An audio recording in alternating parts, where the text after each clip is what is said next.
अस्सलाम वालेकुम वरहमतुल्लाह। आज के लेक्चर में हम पार्ट्स ऑफ स्पीच में से 6 नंबर प्रेपोजिशन यानी कि हुरूफ़े जार पढ़ेंगे। देखें, आपने मेमार या मिस्त्री को दीवार बनाते हुए देखा होगा कि जब वो ब्लॉक्स या ईंटों से दीवार बनाता है तो दो ब्लॉक्स को या ईंटों को आपस में जोड़ने के लिए, उनको आपस में मिलाने के लिए उसके दरमियान सीमेंट का इस्तेमाल करता है। तो अगर वो इन दो ब्लॉक्स को या ईंटों को मिलाने के लिए सीमेंट का इस्तेमाल ना करे तो उसको दीवार नहीं कहा जाएगा, बल्कि उसको ईंटों या ब्लॉक्स को वैसे ही एक दूसरे के ऊपर रखना कहलाया जाएगा और जरा से धक्का देने से वो तमाम ईंटें या ब्लॉक्स गिर जाएंगी। मालूम हुआ कि दीवार को वजूद में लाने के लिए उन दो ईंटों या दो ब्लॉक्स के दरमियान सीमेंट का लगाना जरूरी है ताकि वो दो ब्लॉक्स या कई ब्लॉक्स को आपस में जोड़े रखे और या ईंटों को आपस में मजबूती से रखे।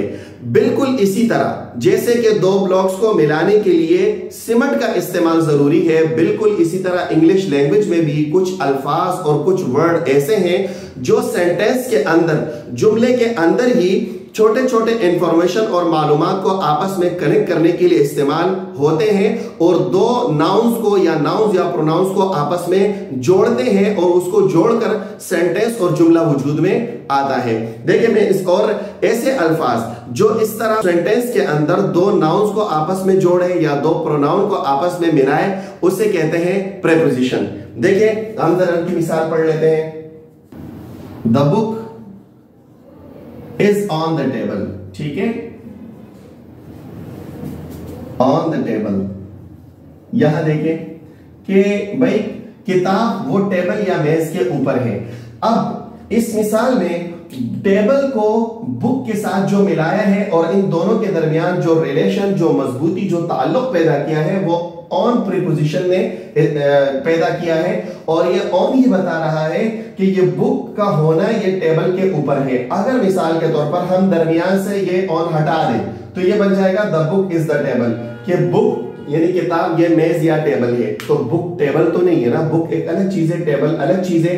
तो बुक का टेबल के ऊपर होने का जो माना है और जो इन दोनों को आपस में मिलाया है, आपस में कनेक्ट किया है, इनका रिलेशन पैदा किया है, वो ऑन प्रेपोजिशन ने पैदा किया है। ठीक है, मालूम हुआ कि प्रेपोजिशन हुरूफ जार ये वो लफ्ज है जो सेंटेंस के अंदर नाउन या प्रोनाउन से पहले आकर एक और नाउन या प्रोनाउन से उसका रिलेशन और उसका ताल्लुक पैदा करे उसी सेंटेंस में, उसे कहते हैं प्रेपोजिशन। देखिए जरा डेफिनेशन पढ़ लेते हैं।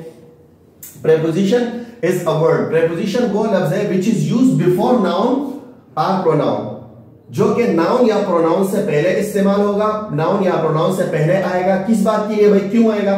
To show its relation with other noun और प्रोनाउन इन द सेंटेंस। इसी जुमले में इस नाउन या प्रोनाउन का एक और नाउन या प्रोनाउन से ताल्लुक और रिलेशन कायम करने के लिए और उनको आपस में जोड़ने और कनेक्ट करने के लिए। एक और मिसाल पढ़ लेते हैं। जैसे मिसाल के तौर पर मैं कहता हूं Aslam is in the room, Aslam is in the room, ठीक है, कि भाई असलम जो है वो कमरे में है या कमरे के अंदर है। अब इस मिसाल में देखिएगा इन जो है यह प्रेपोजिशन है, ठीक है, और ये हमें असलम का कमरे के अंदर होना बता रहा है और रूम को इस असलम के साथ जोड़े रखा है। अगर हम इनको हटा दें तो ये बन जाएगा कि Aslam is the room, Aslam कमरा है, तो असलम कमरा तो नहीं है ना। मालूम हुआ कि यही प्रेपोजिशन है जो दो नाउन को या नाउन और प्रोनाउन को आपस में जोड़ते हैं, उनके दरमियान रिलेशन कायम करते हैं। अब ये देखिए दोनों नाउन से पहले आए हैं और सेंटेंस में एक और नाउन से इसका रिलेशन और ताल्लुक पैदा किया है। अच्छा, ये तो वो दो मिसालें थी जहां पर प्रेपोजिशन नाउन से पहले इस्तेमाल हो। हम प्रोनाउन की मिसाल पढ़ लेते हैं। जैसे मिसाल के तौर पर मैं कहता हूं कि Arshad sits beside me, Arshad sits beside me, beside me, कि भाई अरशद जो है वो मेरे पास बैठता है या मेरे साथ बैठता है। अब इस मिसाल में बिसाइड जो है ये प्रेपोजिशन है। देखिए यहां पर मैं बड़ा पी लिख लेता हूं तो इसका पी का मतलब है कि प्रेपोजिशन, ठीक है। अब और ये जो है प्रोनाउन से पहले आया है। ये प्रोनाउन का ऑब्जेक्टिव कैसे, ये इंशाल्लाह प्रोनाउन का सब्जेक्टिव ऑब्जेक्टिव कैसे फर्दर किस लेक्चर में इंशाल्लाह हम पढ़ लेंगे। तो ये बिसाइड बता रहा है, इसने मी को अपने माकबल अरशद के साथ जोड़े रखा है कि अरशद का जो बैठना है वो मेरे पास है, मेरे साथ है। ठीक है। और यहां पर यह प्रोनाउन से पहले आया है। मालूम हुआ कि प्रेपोजिशन यानी कि हुरूफ जार ये वो लफ्ज है, वो वर्ड है जो नाउन या प्रोनाउन से पहले आकर इसी नाउन या प्रोनाउन का सेंटेंस में किसी और नाउन या प्रोनाउन से रिलेशन और ताल्लुक पैदा करे। अच्छा, ये तो था इसका डिफिनेशन और इसका अमल। ये अमल क्या करता है भाई, दो नाउन या प्रोनाउन को आपस में जोड़ता है। अब दूसरी बात यह है कि इस प्रीपोजिशन का इंग्लिश लैंग्वेज में इस्तेमाल क्या है, किस मकसद और किस फायदे के लिए इस्तेमाल होते हैं। जैसे अरबिक के हुरूफ जार है, बाता, काफला वगैरह 17 हुरूफ जार है, 17 प्रीपोजिशन। और उसकी भी दो चीजें, एक इसका अमल है कि आखिर में ज़ेर देता है, जर देता है, और दूसरा यह है कि उसका माना मकसद है, जिसके लिए पूरी किताब शरह मेहताब या अवामिर लफ्ज़िया पढ़ते हैं कि भाई ये मुख्तलिफ मानों के लिए इस्तेमाल, बा इल्साक की मिन जो है इब्तिदाई गायत के लिए और इला इंतहाई गायत के लिए वगैरह वगैरह। इस तरह हर प्रीपोजिशन का अलग एक मीनिंग मफहूम होता है। बिल्कुल यहां पर भी इन प्रीपोजिशन का एक मकसद है और वो ये है कि चार बड़े मकासद के लिए इस्तेमाल होता है। या तो सेंटेंस में ये वक्त बताने के लिए इस्तेमाल होता है यानी टाइम के लिए, या ये सेंटेंस में प्लेस यानी जगह बताने के लिए इस्तेमाल होता है। नंबर 3, ये प्रीपोजिशन सेंटेंस में मैनर बताने के लिए इस्तेमाल होता है कि कोई काम किस तरीके और किस अंदाज से हुआ। और नंबर 4, या ये सेंटेंस में रीजन और पर्पस बताने के लिए इस्तेमाल होता है कि किसी काम के होने या किसी काम के वाक़या होने की वजह और मकसद क्या है। और या ये सेंटेंस में डायरेक्शन बताने के लिए इस्तेमाल होता है। ठीक है, तो एक को कहते हैं preposition of time, preposition of place, preposition of manner, preposition of direction वगैरह। इसकी मिसालें जरा देख लेते हैं। तो हमने पढ़ा कि प्रीपोजिशन चार बड़े मकासद और चार बड़े अगराज के लिए इंग्लिश लैंग्वेज में इस्तेमाल होता है। ठीक है, हम नंबर 1 टाइम बताने के लिए जिसे कहते हैं प्रीपोजिशन ऑफ टाइम। नंबर 2 वक्त और जगह बताने के लिए कि कोई काम कहां हुआ, किसी काम के वाक़या होने की जगह कौन सी थी, इसको कहते हैं preposition of place. Number 3 preposition of manner यानी कि कोई काम करने का अंदाज कैसा था, कोई काम किस तरीके और किस अंदाज से हुआ। और नंबर 4 है प्रीपोजिशन ऑफ पर्पस यानी किसी काम के होने की वजह और रीजन क्या थी। ठीक है, तो इन चार बड़े अगराज के लिए प्रीपोजिशन यानी कि हुरूफ जार इस्तेमाल होता है। ठीक है, प्रीपोजिशन का माना है हुरूफ जार। ठीक है, तो इसमें मैंने आपकी आसानी के लिए ये मिसालें लिखी है, टाइम भी शॉर्ट है और आपकी आसानी के लिए लिख दी ताकि कम से कम वक्त में सारी मिसालें हम पढ़ लें। ठीक है, तो उसमें पहला है प्रीपोजिशन ऑफ टाइम यानी कि वो प्रीपोजिशन जो किसी काम के वाक़या होने का वक्त बताए और उसका टाइम बताए। इसकी मिसालें जैसे I will meet you at 5 o'clock, कि मैं आपसे 5 बजे मिलूंगा। तो इसमें अब ये एट जो है ये प्रीपोजिशन है और ये इस मुलाकात का वक्त बता रहा है कि आपसे मिलने का जो वक्त है वो 5 बजे है। ठीक है, दूसरी मिसाल he will resume school in August, क्यों माना दोबारा शुरू करना, रीस्टार्ट करना। तो इन हमें बता रहा है कि उसका स्कूल शुरू करना, दोबारा ज्वाइन करना वो अगस्त में होगा। तो ये इट और इन ये इसे कहते हैं प्रीपोजिशन ऑफ टाइम। दूसरा है प्रीपोजिशन ऑफ प्लेस। क्या मतलब, यानी कि वो प्रीपोजिशन जो किसी काम के वाक़या होने, किसी चीज के वाक़या होने की जगह बताए। ठीक है, जैसे my house is located next to the mosque, कि मेरा घर वो मस्जिद के करीब वाक़ है, मस्जिद के साथ वाक़ है। तो इसमें ये जो नेक्स्ट टू है ये है प्रीपोजिशन। ठीक है, यहां पर मैं पी लिख लेता हूं ताकि पता चले कि प्रीपोजिशन है। तो ये नेक्स्ट टू जो है ये मॉस्क से पहले आया है, माक़बल से इसका ताल्लुक जोड़ रहा है और ये जो है प्लेस और जगह बताने के लिए इस्तेमाल हुआ है। और अगली मिसाल है the cup is on the table, के कप वो टेबल के ऊपर है। ये ऑन प्रीपोजिशन है और ये बता रहा है कि कप का मौजूद होना टेबल के ऊपर है, इसे कहते हैं प्रीपोजिशन ऑफ प्लेस।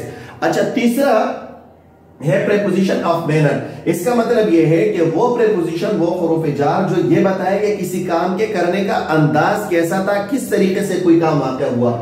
इसकी मिसाल with a smile he greeted मी, कि मुस्कुराहट के साथ, विद अ स्माइल मुस्कुराहट के साथ, हंसी के साथ ही ग्रीटेड मी, वो मुझसे मिला, मुझसे सलाम किया, मुझसे अलैक सलेक किया। ग्रीट का मतलब है सलाम करना, अलैक सलेक करना। तो ये विद जो है ये प्रीपोजिशन है और ये बता रहा है कि उसका जो मेरे साथ मिलने का अंदाज था वो था स्माइल के साथ और मुस्कुराहट के साथ। अगली मिसाल I will go to Karachi by bus, कि मैं कराची बस के जरिए जाऊंगा। तो इसमें बाय प्रीपोजिशन है जो हमें ये बता रहा है कि कराची जाने का जो अंदाज होगा वो बस के जरिए से होगा और कराची जाने का जो फेल वाक़या होगा वो बस के जरिए से होगा। ठीक है, तो इसे कहते हैं प्रेपोजिशन ऑफ मैनर। चौथे नंबर है प्रेपोजिशन ऑफ पर्पस, जो हमें ये बताए, वो हुरूफ जार जो ये बताए कि किसी काम के कुछ वाक़या होने की वजह क्या है, उसका रीजन क्या है, ठीक है ना, इसे कहते हैं प्रेपोजिशन ऑफ पर्पस। जैसे मिसाल के तौर पर everything I did was for you, मैंने जो भी कुछ किया वाज फॉर यू, वो तुम्हारे लिए था, ठीक है। ये फॉर ये बता रहा है कि जो भी कुछ करना था ना मेरा, वो फॉर यू, वो तुम्हारी वजह से था, तुम्हारे लिए था, मैंने सब कुछ जो भी कुर्बानी थी वो तुम्हारे लिए थी। तो फॉर ऐसे कहते हैं प्रेपोजिशन ऑफ पर्पस।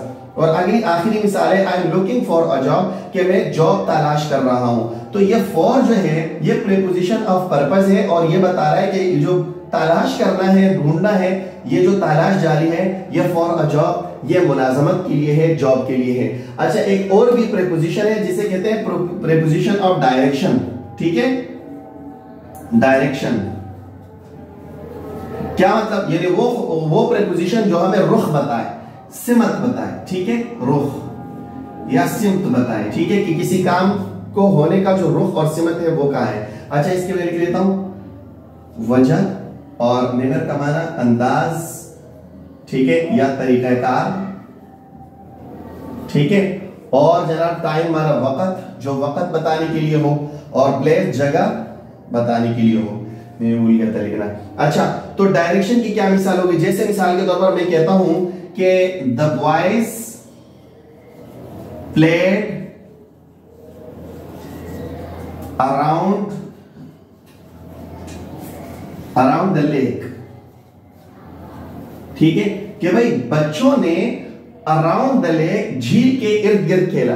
तो ये जो अराउंड है ये प्रेपोजिशन है, ये प्रेपोजिशन है, और ये बच्चों के खेलने का सिमत और रुख बता रहा है कि उनका जो खेलना था वो झील के यानी लेक, तालाब के आसपास का था। अच्छा, इसमें ये मिसाल जो है ये टू कराची, ये भी प्रेपोजिशन ऑफ डायरेक्शन बन सकता है कि I will go to Karachi, मैं कराची जाऊंगा, क्या मतलब, यानी कि जो जाने का रुख है वो कराची की तरफ होगा। बहरहाल ये 5 प्रेपोजिशन हुए, preposition of time, preposition of place, preposition of manner और preposition of direction, preposition of purpose. ये मैं उम्मीद करता हूं कि ये 5 किस्म के प्रेपोजिशन आपको, इनके मकासद 5 आपको अच्छी तरह समझ आ गए होंगे, और ये 2 बातें आप समझ गए होंगे कि प्रेपोजिशन का अमल क्या है, नाउन या प्रोनाउन को आपस में जोड़ना जुमले में, और नंबर 2 किन मकासद, तो ये 5 बड़े मकासद है। किसी ने 6 और 7 पे लिखे हैं, वो भी घूम घाम कर इसी 5 की तरफ ही लौट आते हैं, और 5 ये बड़े मकासद है, इसके लिए प्रेपोजिशन इस्तेमाल होते हैं। मैं उम्मीद करता हूं कि आज का ये लेक्चर आपको अच्छी तरह समझ आ गया होगा।